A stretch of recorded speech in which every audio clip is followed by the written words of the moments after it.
cages or wings? Which do you prefer? Ask the birds.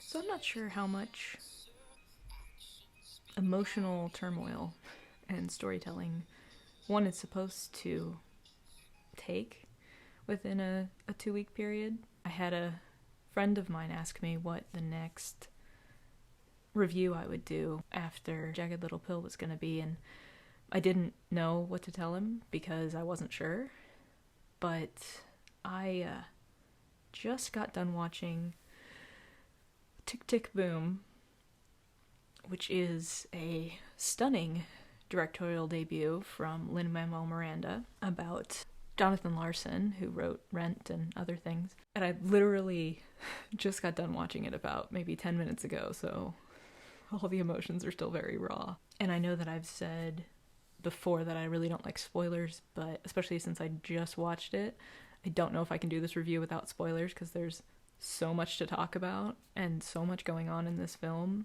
So if you have not seen Tick Tick Boom, don't watch this video because I'm going to spoil things.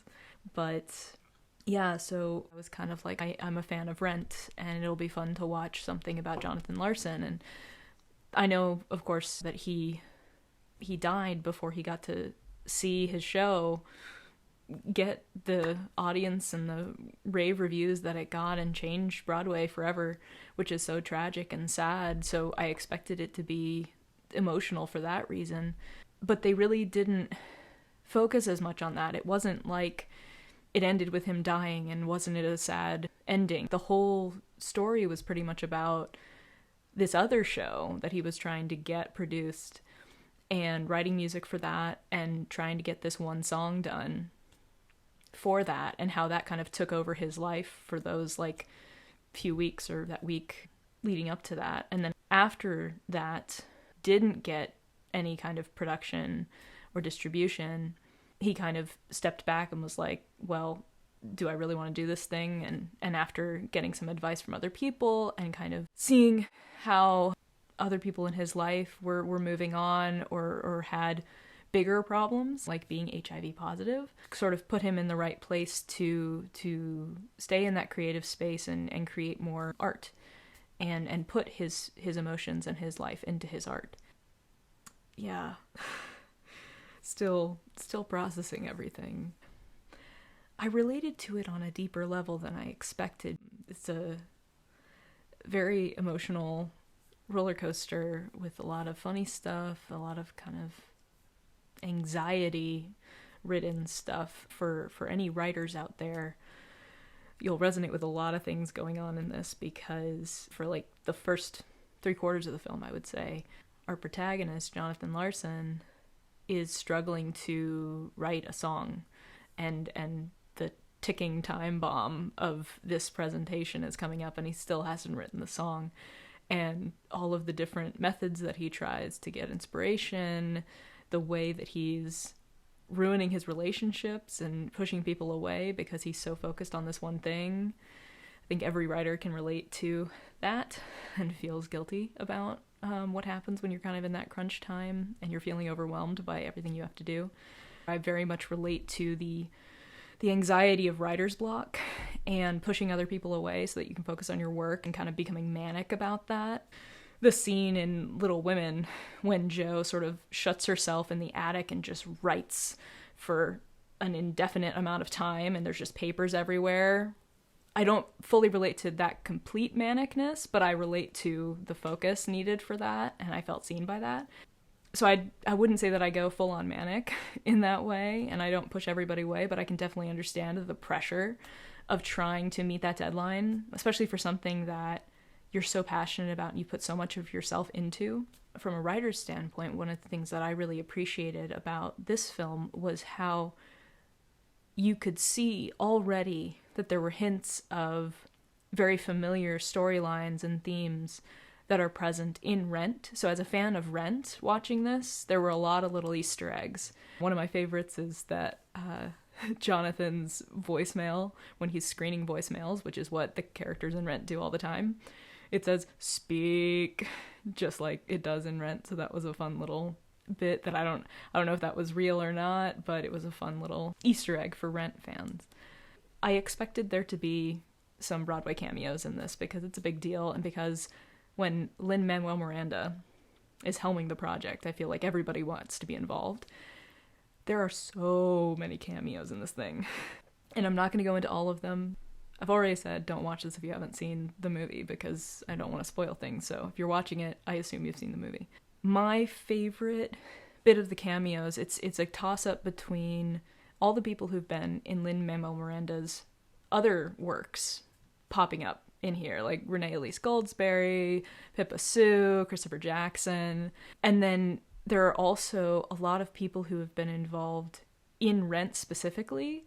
There was this one part of the Sunday brunch number at the diner, which features like the majority of the cameos, where during one of the verses there was this trio who came in, and it was 3 of the original cast from the show, from Rent, which was really, really cool and really, really special. And kind of anticipated, given how you've seen all these other people, all these iconic Broadway stars show up in that scene. You're kind of waiting for that Rent moment, and you get it, and it's great.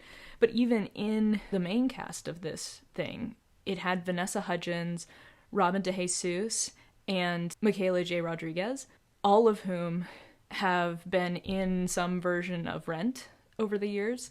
So they were kind of getting to be a part of the thing that created Rent, which is really cool. So all kinds of great little cameos and Easter eggs. But the toss-up is between all of that cool Rent stuff and the number of people in this who were in Fun Home.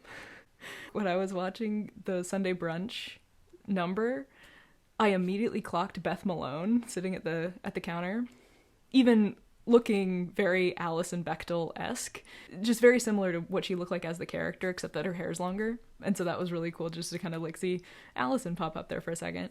And then later, when the actors are there to do the reading, I noticed one of them was Joelle Perez, who was also in Fun Home. And then the people coming to the reading included Jonathan Larson's parents, who in this are played by Danny Burstein, Tony winner Danny Burstein, who has iconic, been on Broadway for years, and Judy Kuhn, who some people may know as the singing voice of Pocahontas in the Disney animated movie, but she also played the mom in Fun Home on Broadway. So I appreciated seeing a show like Fun Home get that kind of Broadway cred in this. That was really exciting because I feel like that show, even though it's won the Tony for Best Musical, it's still so underrated and so few people have heard of it. So that was just great to see it recognized in that way. But yeah, so many thoughts. Andrew Garfield. It's unfair how talented that guy is. Not only does he do a really good American accent, I remember seeing him first in The Social Network, which, by the way, if you have not seen The Social Network, he's incredible in that movie, and there's a reason people started paying attention to him after that. But he's always been really good at doing the American accent. He's one of those people that I feel like you forget that he's British because he's so convincing whenever he plays an American character. Did not know if he could sing. Was a little bit worried about that because this is a musical and it's about an iconic musical theater genius. So you would hope that he could sing. Yes, Andrew Garfield can sing, and it's not fair to the rest of us. He was so good in this movie. I saw a panel with him speaking on it in promotion of this film, and I could tell how passionate he was about this film and about being true to Jonathan Larson and honoring Jonathan Larson. That's why he wanted to do this project. That's why he took singing lessons for so long and really made sure that he would be worthy of that role. And I think that he did a great job. I would not have known that this was his first singing role. Everyone in this was so good. And the script by Stephen Levinson was great. And Stephen Levinson also kind of a Broadway legend in his own way, especially with kind of newer Broadway shows that are tackling some more controversial topics and more taboo topics and destigmatizing some things, which is great. So he's the right kind of person to take on a show like this. So I was happy to see that. I think that he did a really good job of crafting the arc that this story took. I still think it's really interesting that it was so focused on this other show, this Superbia, that Jonathan Larson was trying to get made, that you go into this, especially because all the trailers are like, this is the guy who wrote Rent. And then the majority of the film is about a totally different musical with little bits and pieces that show you how he was being inspired to write Rent. And I loved that Judith Light's character, Judith Light, also iconic Broadway legend, she had that line where she said, for the next one, write what you know. And that's what they tell all the writers, is to write what you know. And I love how they've just been putting these little bits in throughout the story where Jonathan Larson has these past due bills. One of his friends is in the hospital because he has AIDS. And you're seeing all these things that look familiar, that look like bits that come from the plot of Rent. But it's so well woven into the story that it doesn't feel like it's forcing it at you. It feels like it's part of it. And it just feels like this is his life. And if he can step away from this kind of futuristic sci-fi thing that he's trying to get produced, he'll see that he actually has a story right here to tell. And we don't really see that moment where he's like, I'm going to write about us, which would be a really cool moment, but I don't think you need to. I think that it's okay that it's about these other projects that he was working on, because you know what comes with Rent, and you've got enough of those little sprinklings to understand how Rent came out of this same guy. And the music was also just great. I mean, I'm not surprised it's Jonathan Larson, but very, very catchy. A lot of fun little references. The opening number, which is the one that everybody's been seeing in the trailer, which is 3090. I hadn't heard the whole song. I'd just seen the bit in the trailer and the like clip that they released. But at the end of the song, it turns into something where they're like in this bookstore, and he's running through and he's saying things about like Tinkerbell and Peter Pan and Wizard of Oz and all these very literary references that I loved. I am a huge fan of Peter Pan, so my ears perk up anytime Peter Pan comes up. And as someone who just turned 30, I also related to the whole turning 30 and feeling like there's a line that Jonathan says towards the beginning when he's in the diner. There's a point where you stop being a writer who waits tables and you become a waiter who has a hobby. And I think all creatives who are struggling and trying to get to that next step and trying to make it, they all face that moment. And or they dread, they maybe don't have to face that moment. Sometimes people really do make it, and that's why, you know, we continue to dream, but we all dread that moment where we're going to have to grow up and get a real job and all that kind of stuff. So having Jonathan Larson say that, knowing that someone as creative and genius as him recognized that and was worried about that, I mean, it kind of concerns me since since I'm not Jonathan Larson and I don't have that innate ability that he did. But at the same time, it makes me feel better about having those concerns myself.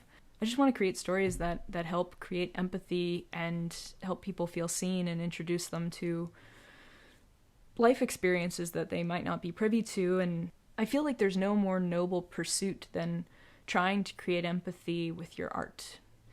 It may not be the most lucrative pursuit, but I think it's a very noble pursuit. And I think Jonathan Larson absolutely achieved that. It's sad that he passed before he got to see just the amount of impact that his art had on the world and will continue to have for decades, generations. But I'm glad that he did. And it was really cool to get to see a little bit of his story come to life and be brought to life in such a caring and colorful and musical extravaganza in the best way sort of fashion. It was a very entertaining and enjoyable film, but it also it hit some heartstrings, and there were some really sad moments because life was not super easy for that group. Even though they made beautiful art, they were still going through a lot of stuff that was difficult. And I think that that's definitely something that was infused into Rent, because Rent is a very enjoyable, fun, uplifting musical, but it has some really tragic moments in it. And I like how Jonathan Larson was able to balance the humor with the more somber moments, because I think it makes watching stories about people who are going through difficult times more palatable and more relatable, when you're not just like throwing all this stuff at people that's just like, oh, how bad the world is. When you can inject some humor into it and make sure there's little bursts of light and hope that are still there. I think that's the best way to tell those kind of stories, because it's still true to life, but life is both the good and the bad. And I think that was something that Jonathan Larson did a really good job of capturing. So, yeah. Tick, Tick, Boom was something, and I'm definitely going to watch it again. Clearly, I'm still kind of processing it coming down from it, but I wanted to record my initial reaction. It was a lot of emotion when I was already processing all the emotion from watching Jagged Little Pill, so I'm just kind of having a couple weeks of intense musical theater in the best way. Really, really quality storytelling. And I have to say, and I said this before, but Lin Manuel-Miranda, he's got it. He and Andrew Garfield, they're both very unfairly talented in so many different ways, and they make the rest of us wonder what we're doing with our lives. I can't believe how long it took me to discover Lin Manuel-Miranda. I definitely was one of those people who discovered him through Hamilton. I was not Broadway savvy enough to know about In the Heights or any of his earlier stuff, but I definitely am a fan and will continue watching whatever he's involved with for a long time, because I think he's really talented, and I think he did a great job directing this film. I think it was a gorgeous film, and I think it hit all the right beats. I think it honored Jonathan Larson and his legacy and his life, and it just made me want to honestly watch the movie again, but also listen to the soundtrack, watch Rent again. I just want more Jonathan Larson. And it's unfortunate because this kind of film, musical theater, it's not as awards granting. I don't know if the right term for that, but so I don't know that it's going to get any kind of Oscar nominations. But I do think that Andrew Garfield was fantastic in this, and of all the things I've seen him in, he's such a versatile actor, and so the fact that he can also do musical theater, like intense musical theater, playing this kind of character, he is just put through the ringer in this thing, and he really stays in it the whole time, and I think that he did a really good job. So I think that he would deserve an Oscar nomination, or at least a Golden Globe nomination, if those are even happening this year. I don't know that it's going to happen, but I would support it if the Oscars would give musical theater the praise that it deserves. So, yeah. Tick, Tick, Boom. Definitely watch it. It came on Netflix today, and I just watched it, so it's definitely available on Netflix. Yeah, I still don't have a sign-off. If you like this video, you want to hit the little thumbs up, that'd be cool. And if you want to see more videos like this, you can hit the subscribe button, and you'll get to become one of my subscribers and see when I post more videos and more reviews, because they are happening. It's not just Jagged Little Pill, although I could talk about that forever. I'm going to branch out a little bit and do some more reviews, so there'll be more content out there. But yeah, so stay tuned for more, I guess.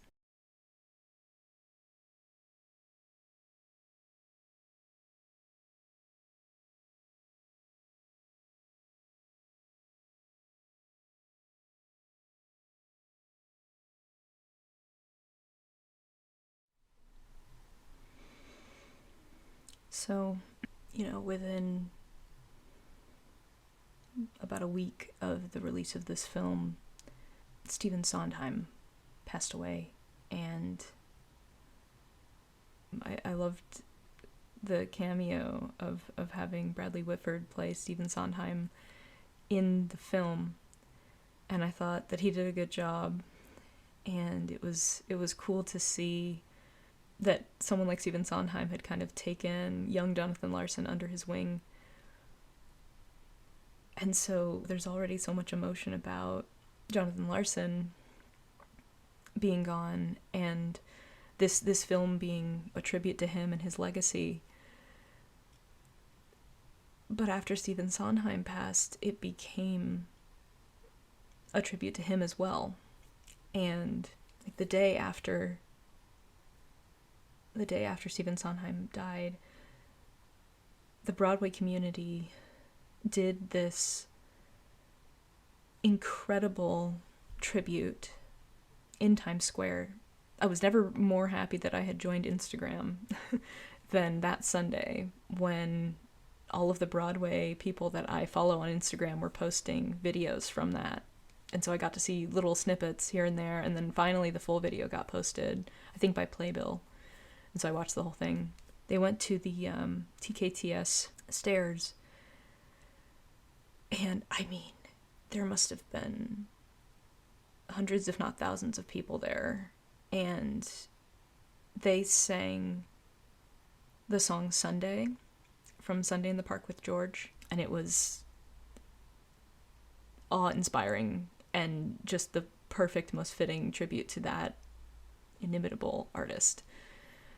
And I'm ashamed to say I've never seen Sunday in the Park with George. I've heard some of the music from it, but I've never actually seen the show. And so I didn't realize that the song Sunday Brunch in Tick Tick Boom is a takeoff on that song. And so when they were singing it, I was like, this sounds familiar, and I can't quite figure out why it sounds familiar. And then maybe I saw, like, someone reposted the Sunday Brunch song from Tick Tick Boom, and I was like, oh my gosh. I already wanted to rewatch this movie, and it was already an emotional experience the first time. But now I want to rewatch it in tribute to Sondheim.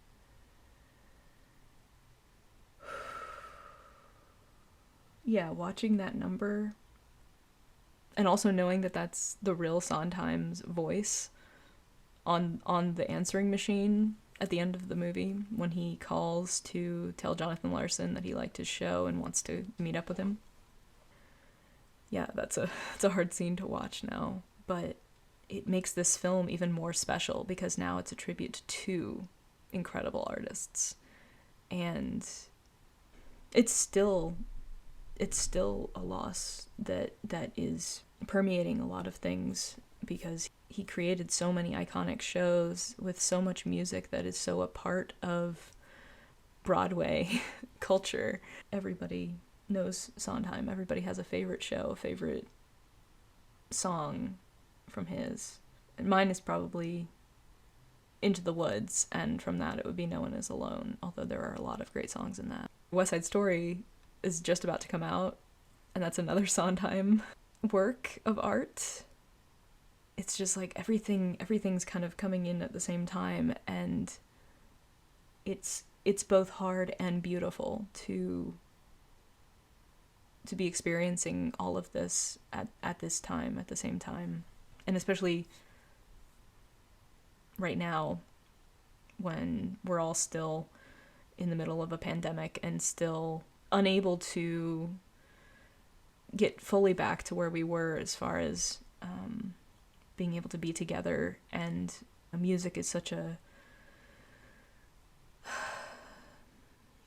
powerful healing force. When everybody was mourning the loss of Sondheim, at the same time they were celebrating his life and his legacy by singing his music. And that's also, that's what Tick Tick Boom is as well for Jonathan Larson fans, because we can mourn, but we can also celebrate that this person put their heart and soul into their work and has created a lasting impact. There's a moment in Sunday Brunch where they're kind of slowly revealing all the cameos and each person singing a little bit.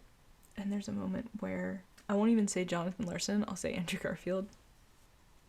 He reaches out and takes Bernadette Peters' hand. And you can see, I'm already getting emotional, you can see the emotion on his face as he's looking at her. He's like unable to speak. He's so overcome with emotion at seeing her there. And Bernadette Peters in particular has done several Sondheim shows over the years, and so she's probably feeling this loss on an even bigger scale than a lot of us are, because she's gotten to work with him several times. And so for it to be that song, that's like the song Sunday Brunch is a tribute to Sunday, which is a Sondheim number. And to see Bernadette Peters on screen, like we're all Andrew Garfield in that moment, just so overwhelmed with the magnitude of that moment. I don't know if that was scripted, but I love that Lin was able to catch that bit, and he included that in that scene, because I feel like that would be an unscripted thing. I feel like that's just a natural response to seeing Bernadette Peters in front of you. I think that's a pretty natural response, but it was even more powerful with the loss of Sondheim happening so recently and still affecting the way that I'm watching the film. There was a different energy in the room when I was watching it the second time in the wake of losing Stephen Sondheim, but it just makes that film even more impactful to me now, more impactful than it already was. So yeah, I really hope that everybody out there gets a chance to see it, because it's really good. I wanted to do an addendum about how the experience changed after Stephen Sondheim had passed, because, you know, that's the reality that we're living in now. Anybody who sees the film now, especially for the first time, they're watching it knowing that Stephen Sondheim is no longer with us, and that this is a tribute to him as well. And it was sort of the same feeling that I think Marvel fans had watching whatever the first film after Stan Lee's passing was. You could feel the loss of an artist. This is why art is so cool, because we get to keep experiencing it, you know, long after, decades, centuries after these artists have left us. Their work lives on. And that's why we do what we do, you know?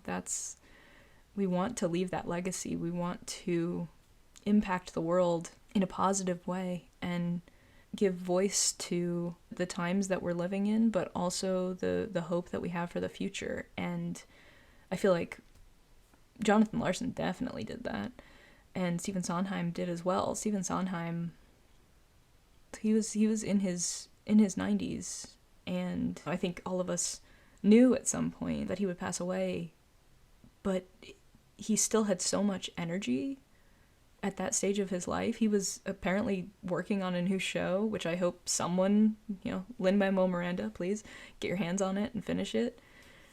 That it just kind of seemed like he was never going to die. Like he's just going to live forever and keep creating amazing musicals. But his work lives on and gets to find new life with the new cast and the new directors that take on his catalog of incredible stories and songs that he has helped bring to life. So I look forward to seeing his work continue to impact people for years and years to come.